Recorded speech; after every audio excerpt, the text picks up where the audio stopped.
And Hester is going to run it out past the 40 into Giants territory. He is going to go all the way. Touchdown, Chicago.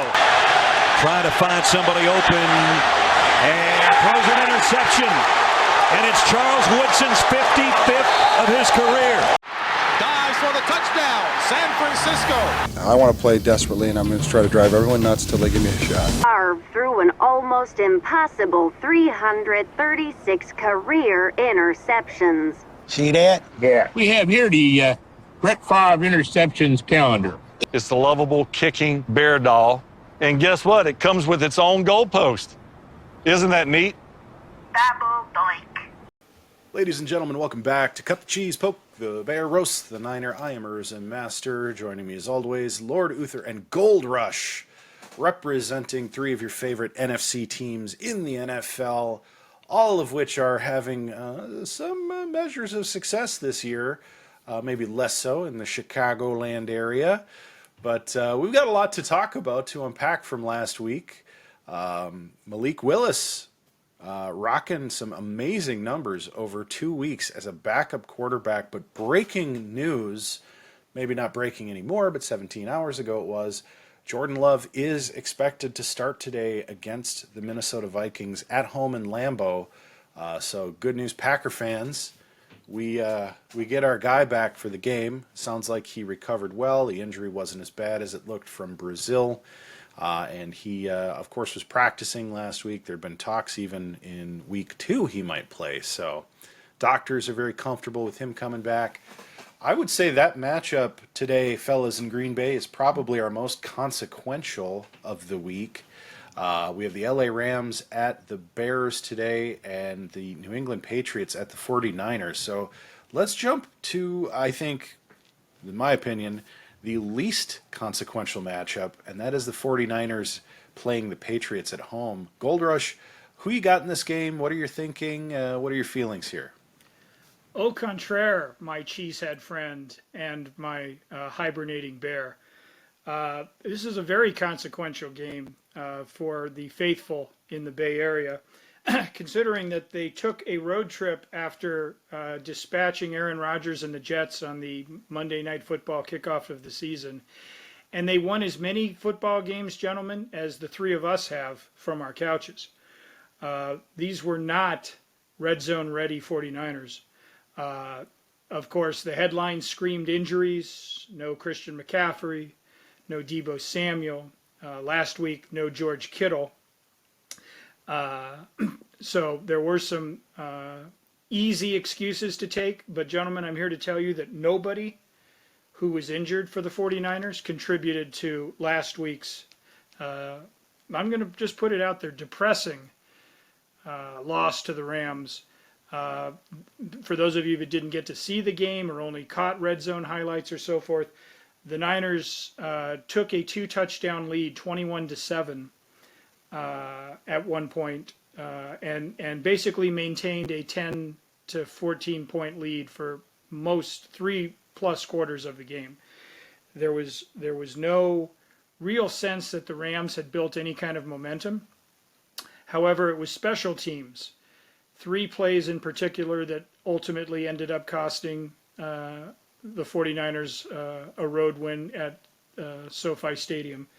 With the Rams already trailing, I believe, 14-0, they went for a fake punt on 4th down. A fake punt that head coach Kyle Shanahan later admitted that they had, that they were aware of it could happen. They just didn't stop it. And so a 4th and 6, Sean McVay, Rams coach, just said, "What the hell?" And they executed, and they got the first down, which then led to the Rams' first touchdown of that game and gave them a sense of hope heading into the second half. The Niners quickly answered in the third quarter, making it again 21-7, and at one point it was 21-10. Then the 49ers missed a 55-yard field goal from second-year kicker Jake Moody. It's within his range. He's no Brandon Aubrey. That man is insane for the Dallas Cowboys as a place kicker. If he's not on your fantasy team and he's still available, get him now. put a waiver wire out on somebody and pick up Brandon Aubrey for the Cowboys. But Jake Moody, he missed it, pulled it, allowed the Rams to take over and march down and get, I don't remember if it was a touchdown or a field goal, but they halved that 10-point lead. I think it was might have been a touchdown. Then the Niners got the ball back, could not convert on third down, and punted. And there was about a minute to go, and they still had a lead. And the Rams returned that punt 38 yards, and again momentum.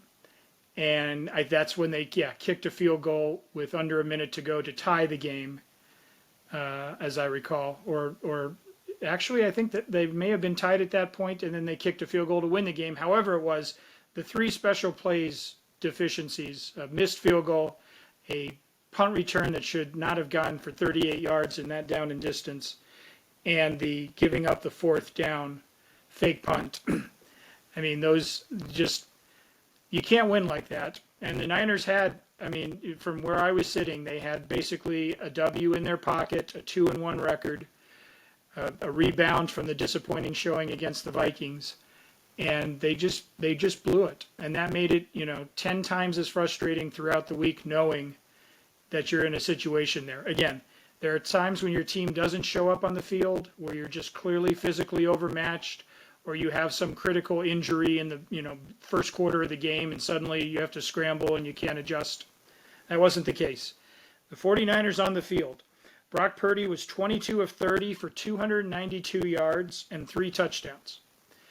He also had 41 yards rushing.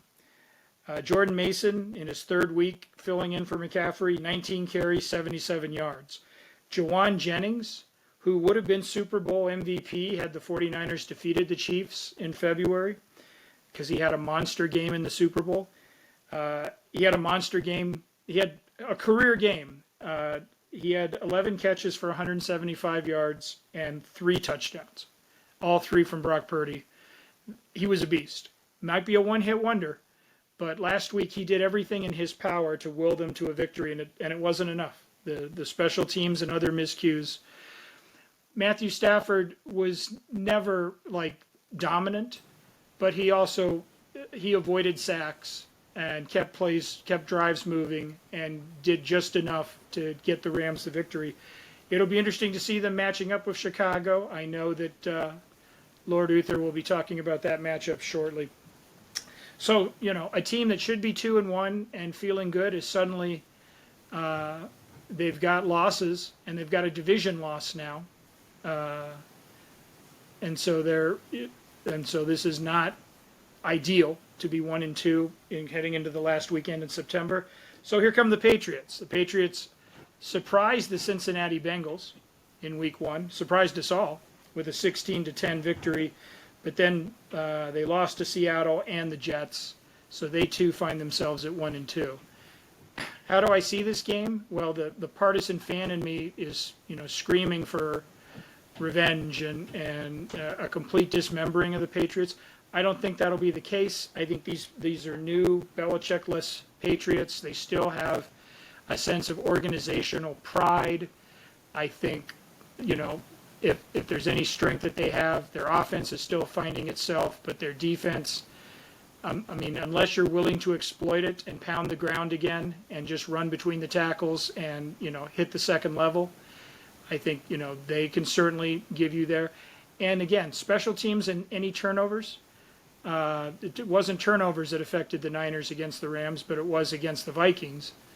If you don't take care of the ball and you don't do your jobs on every blow of the whistle, not just the ones you feel like it, then you're going to end up short. Are the Niners as desperate as those Cincinnati Bengals, who are now 0-3?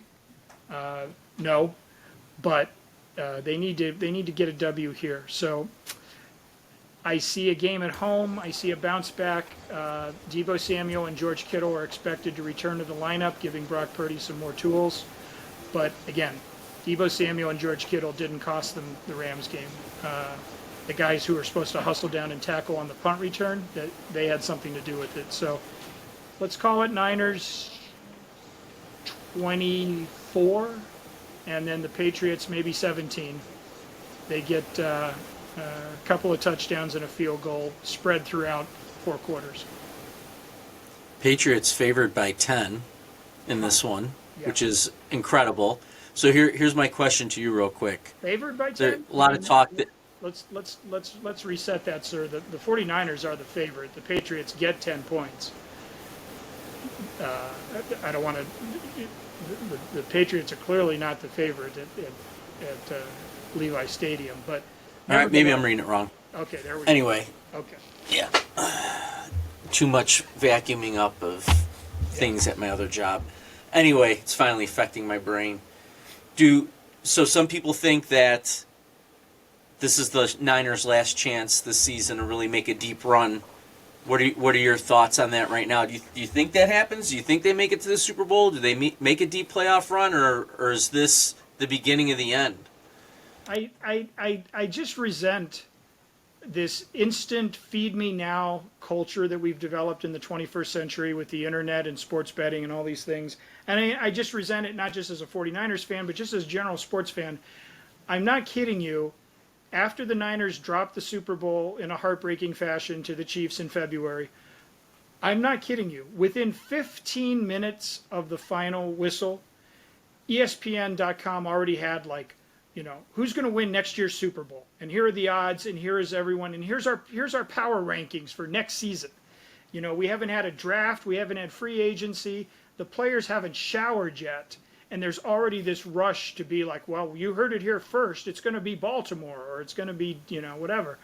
So this talk of windows and everything else, I just throw it out. In the end of the day, as a longtime football fan, you got to perform, right? And there were years in Bill Walsh and George Seifert and during the Niners' heyday runs in the 80s and 90s where, yeah, they didn't win the Super Bowl every season, but they were in the playoffs. And some years Green Bay gave them a punch in the snout in the division round. And some days they made it to the championship game and then came up short. And then some years they won the Super Bowl. So I've always been a fan of, I would just like a consistent winning program, much like the Patriots, today's opponent, had demonstrated over the years. I mean, I want to be 11-5, 12-4, 13-3 in the old models, and then be in the playoffs. And then the playoffs are its own tournament, and it's who's healthy and who gets hot, and are you home or away, and what's the weather, and all those other variables. So I don't think this is their last chance. I think as long as the organization prides itself on how it conducts itself, as long as they're making good front office decisions in the draft and free agents, and as long as you stay clear of the injury bug, there's no reason why they can't be successful for another 5-10 seasons. I mean, success being, how do you judge? Are you a postseason team? Do you have the tools and abilities to compete with the other upper echelon teams? I believe that's true. I think that you can lose a linebacker or a safety or a wide receiver, and if you have a good organization, people want to come play for you, and you draft well, then, it all kind of fills itself in. So no, I don't think this is a last chance. You have to be judged season by season, game by game. And the last 2 weeks have been disappointing efforts. And I think that this is a week that they can tell themselves in the locker room, forget convincing the fans or the television audience, but in the locker room say, yeah, we still have the horses, and we'll get some back as they, filter in from the injured reserve list, and go see where we are in December and January. But you won't get to December and January if you keep tossing up games like the Rams last week. You just won't. Well, I just ran your whole answer through ChatGPT, and it said you don't think the Niners are going to the Super Bowl. So I just wanted to make sure that was the case. Well, I mean, do I want them to go to the Super Bowl? Yes. But, I mean, we've seen the NFC. Look at Green Bay. Look at Minnesota. Look at Minnesota. And wait. I hear you. Wait, let me. Urza, are the Packers going to the Super Bowl? Yes. Okay. See, that's what I was. Okay. Well, I won't. I'm. And I don't. Here's the deal, man. I hear what you're saying, and we've had this. I hear what you're saying about you want winning seasons, because it's the conversation I had yesterday at breakfast with the Scott God and CS Beck, is where the Bears are at.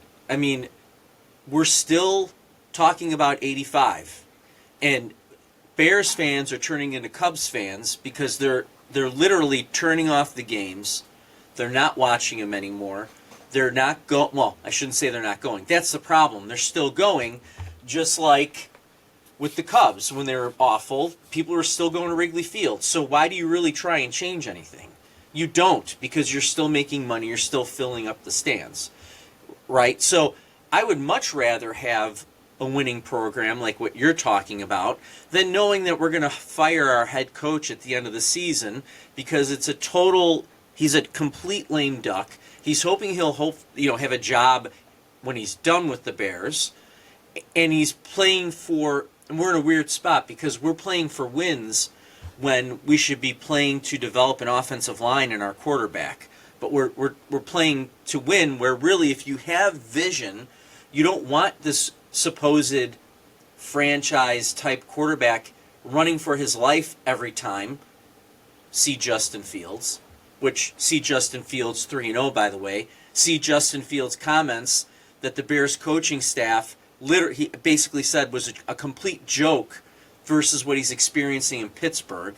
I mean, these teams right now are to me, the Steelers and the Bears are almost the same, except the Steelers are being coached, have an offensive line, and they're fine with Justin Fields just being a game manager, which, by the way, that could change over time, right? He's still new to that organization.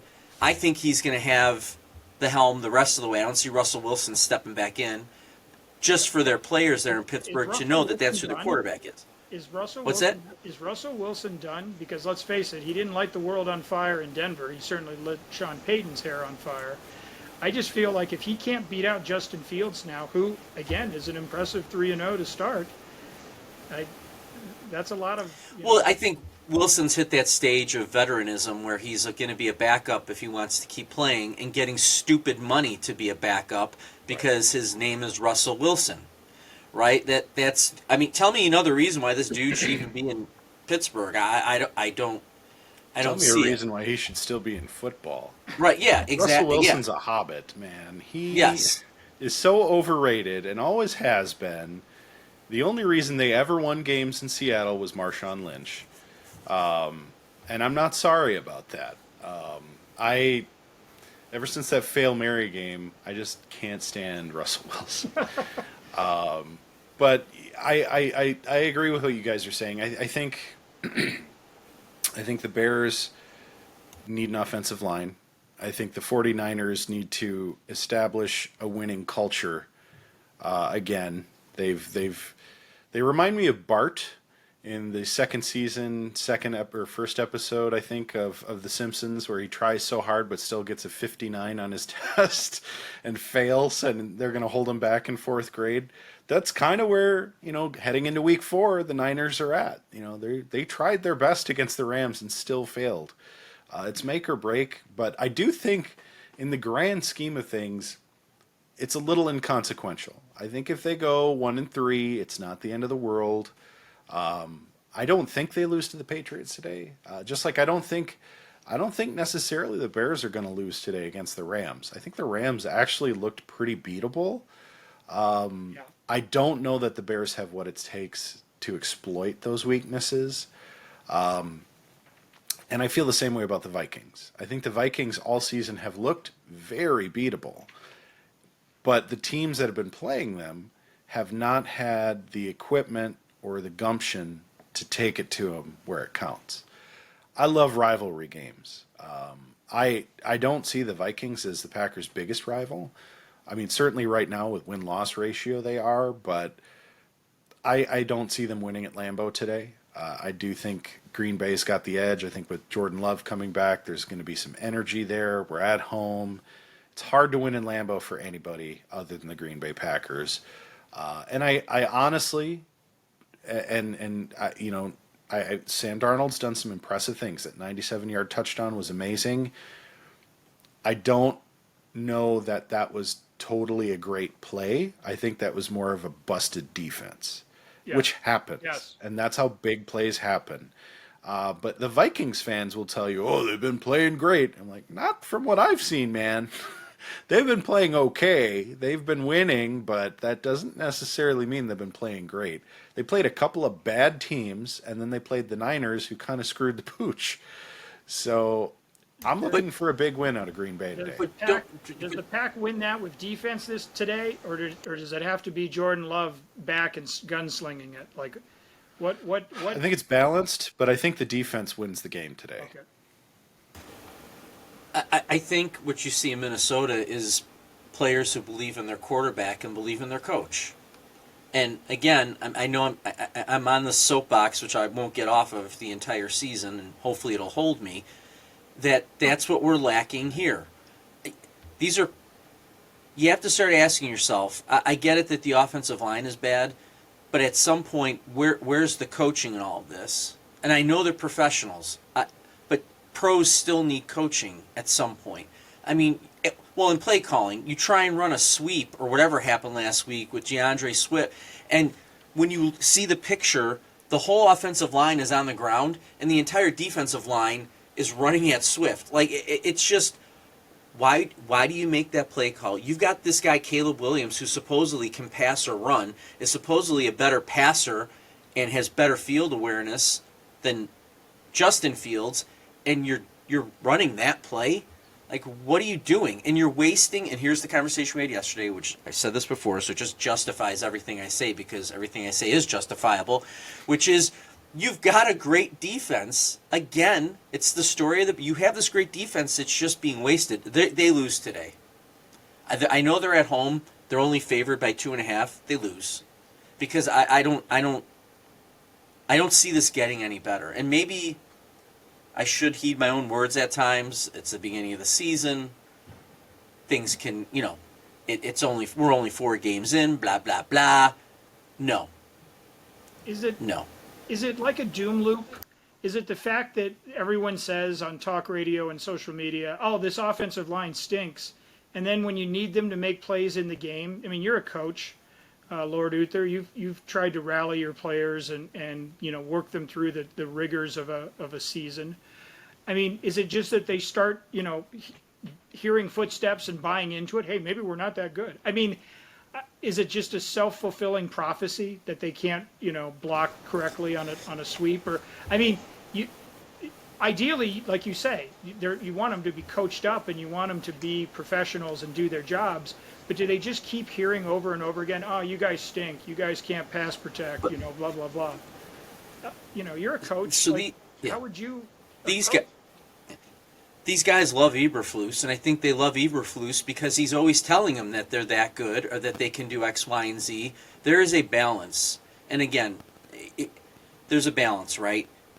You can back your players and support your players, but tell them, you're not doing this right. This needs to change. And again, I know it's middle school, it's different, blah, blah, blah. I've had those moments where I've had, you're a great player, then you need to make the players around you better. Otherwise, you're a good player. That's a difference. So at what point is Eberflus going to start calling these guys out a little bit more? Like at some point, last week or the week before, he was kind of putting it on Caleb Williams. I'm like, this dude's getting destroyed back there. You can see his physical ability. He made a move last week where it was almost like a basketball jab step at the defender, and the defender bit on it, and he spun away. It was such a beautiful, athletic play that some people say is a rarity. Like, he's got the instinct, but you are not setting this dude up for success. You're not calling out the correct people when you have to. Don't lay this on the rook. I'm sorry. There's no excuse for that. And I like what you say, Gold Rush. I think that's an excellent point, too. The media, the talk, right? The Bears should be, look at everything that's out there. The Bears should be blah, blah, blah. And then as Bears fans, we're like, no, it's just all falling apart again. So at what point are you going to step up and coach and hold those players accountable? Because you can do both. Do you want to hear that in the post-game presser in front of the world to hear, or do you want them to light them up during film sessions during the week? And if that's what they've been doing, if they've just been lighting them up in the week, clearly the message isn't getting through because you're not seeing. Well, the first thing you're going to do is light them up behind the closed doors. Right. And if you truly want to save your job and make the franchise better, at some point you do call them out like you did to your rookie quarterback. Right. Again, I think it was 2 weeks ago when they did that. So if you're going to do that to someone, and here's how I view that. Like, look, I think Eberflus is a coaching mess. You're calling out the rookie because he doesn't have 7 years in the league and go right back at you. Could you imagine if someone said that about Aaron Rodgers? Right. He would be all over that guy. Now, Aaron Rodgers is a different breed, right? But you're not calling out a 5 or 6 year veteran like that unless you want to lose your job or you want to get rid of that quarterback. He's doing that because this guy's a rookie, and what's Caleb Williams going to say? Because they already tried to paint him in a bad light to begin with, which I bought into it at first. But again, actions speak louder than words, and I think he's really stepped up from that perspective. But are you going to call out these 6'5", 325-pound linemen because I think that's like a fear thing. I think it's almost not a bullying tactic, but I think it's a head coach who knows who he can say what to, and he's saying it to the wrong people. So start behind closed doors, then go after them in the media, because it is a different ballgame at the college and pro level. In college, it's even different because you still have a little bit of control over those players in terms of calling them out. You can bench them, etc. At least the coaches that have the cojones to do that. Well, like the UNLV. Right, the transfer. Dude, college football, let's go there while we're at it, because I'm on a roll right now. College football is so screwed up. Yeah. College sports are screwed up, it's not even funny, because of the NIL, because they can make their own call, because you're paying players. What are you doing? Why are you doing this? They're semi-pros. Just let them do it. Like, get rid of it. Yeah. I don't. You're destroying athletics. You're destroying it. Real quick, the UNLV football team, I mean, UNLV, if anything, on the map is a basketball school, for what it's worth. But the football team started off this season 3-0. First time they've done that since the 80s, Reagan's America. And there's a lot of optimism, a lot of hope. And this week, before their conference game against Fresno State, the quarterback quit the team, announced he was going to the transfer portal and he'll just redshirt this year because, according to him and his father, the quarterback's father, they were promised $100,000 from an assistant coach. The assistant coach apparently didn't have the authority to make that kind of an offer, according to the head coach, who balked. And the kid just said, okay, fine, we're 3-0. The school's doing, great. This is our best start in 30 years. I quit, and I'm just going to go somewhere else where they'll pay me. I mean, and again, this is college. This isn't some free agent in the NFL, holding out for more money. And so I just, a little part of me died when I heard that story this week, just because I'm just like, they used to suspend schools and players for this kind of stuff, and now it's just like, they didn't pay me. And the father's out there giving interviews saying, you know what, they promised us this, and we just want what's fair. And it's like, it's fair to give a kid $100,000, just come play for us, and we'll give you $100,000. I don't know. You're right. You're getting a full ride to schools that cost $55 or $60,000 a year. If you want to give them some kind of a stipend every month, I get it. But what you're doing to kids is you're destroying the whole idea of teaching them loyalty and pride and respect and responsibility. You are destroying it at a point that they need to be learning that. Right? You totally destroyed it because of money. This kid wanted $100,000. Like, what are we doing? At least when they were, let's be honest, 30 years ago, yes, they were paying some of these guys behind closed doors, trying to keep it quiet, right? But that wasn't right either, in my opinion. Now it's just like it's turned into this. Wild. I think they said at Ohio State they spent $20 million. There's $20 million in NIL money at Ohio State. $20 million. I think Michigan's at 13. Yeah. I think the easy answer is you ban the NCAA video games. You ban all the use of their images. You ban all of that and bring it back to you play college football to play college football. If you're a good player, you get a scholarship. Maybe you get some sort of a monthly stipend. Nothing fancy. You want money, you go to the NFL. You perform. You play for a school that gets noticed, you get scouted, you get a job. Just like any other college kid who's not playing sports, you shouldn't get money until you are in a job making money, which that's what football is. Now, I get it with the injuries, the concussions, the CTE. I'm sorry you signed up for that. When you went into sports with the aim of getting into a professional sport in time, you signed up for it. It's just like going into the Army, just like going in the Marines. You might get shot, you might get killed. Same thing in the NFL. I'm sorry, there's risk associated with any job. I work from a desk. I'm no athlete. My risk is pulmonary embolism, blood clots, being out of shape, being fat. It happens. We all take risks with what we do. I am very much against colleges spending any kind of money on players aside from their full rides, which, by the way, I think 55 to 60 is probably conservative for some of these schools. There are a lot of schools that cost triple that these kids are getting. That's a brand new Ferrari, really. 150 grand a year to go to Harvard. That's a brand new, very expensive Italian car. No, you're getting that per year given to you with a world-class education on top of that. You've already made it. You don't, and I guarantee you're probably coming from a family in a lot of cases that can afford to pay for your schooling. For some of those athletes like the Mannings of the world. No offense to the Mannings. I like them. I think they're good people. But, there are kids out there who are from low-income families who go on to become major sports stars.